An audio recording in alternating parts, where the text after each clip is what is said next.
যে গফরগাঁও অত্যন্ত শিল্প সাহিত্য শিক্ষায় অত্যন্ত সমৃদ্ধ এলাকা, এই এলাকাটি এখন পিছিয়ে পড়েছে।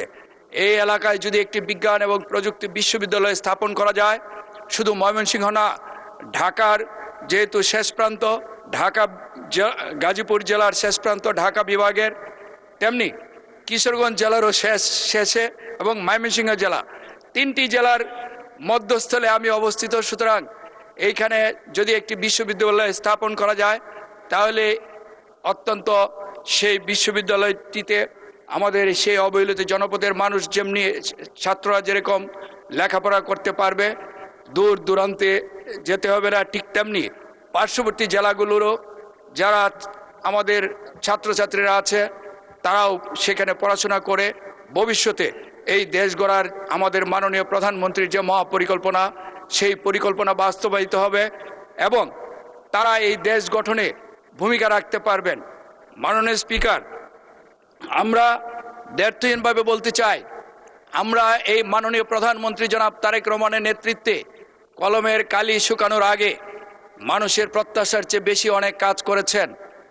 উনি ইতিমধ্যে ফ্যামিলি কার্ড বিতরণ করেছেন, আগামী বৈশাখে কৃষক কার্ড বিতরণ করবেন, খাল খনন করবেন।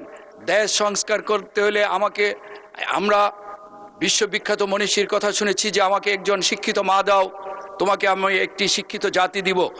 আমরা যদি শিক্ষা ব্যবস্থাটাকে যদি ঢেলে সাজাতে না পারি, আমরা যদি উচ্চ শিক্ষায় আমাদের সন্তানেরা যদি শিক্ষিত না হতে পারে, তাহলে আমাদের এই দেশ গড়ার পরিকল্পনা বাস্তবায়ন হবে না। মাননীয় স্পিকার, আমি আমার এলাকায় যে বিজ্ঞান এবং প্রযুক্তি বিশ্ববিদ্যালয় হোক, পাবলিক বিশ্ববিদ্যালয় হোক, একটি বিশ্ববিদ্যালয় স্থাপন, এই আমাকে যিনি আবিষ্কার করেছিলেন আমাদের মাননীয় আপসীন দেশনেত্রী দেশমাতা বেগম খালেদা জিয়া, যিনি আজকে আমি এই সংসদে এসেছি, উনি 2013 সালে একদিন আমাকে গুলশান অফিসে বলেছিলেন তুমি ওখানে কাজ করো। মাননীয় স্পিকার, যে আজকে মহান নেত্রী আমাদের মধ্য থেকে হারিয়ে গেছেন, আজকে এখানে যিনি সংসদ নেতা হওয়ার কথা ছিল, আজকে উনি আমাদের মধ্যে নেই।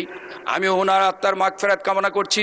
পাশাপাশি আমাদের মাননীয় সাবেক প্রধানমন্ত্রী বেগম খালেদা জিয়ার নামে আমার এইখানে বিশ্ববিদ্যালয় স্থাপনের এই মহান সংসদে আপনার মাধ্যমে মাননীয় প্রধানমন্ত্রী সহ এই সংসদকে প্রস্তাব করছি।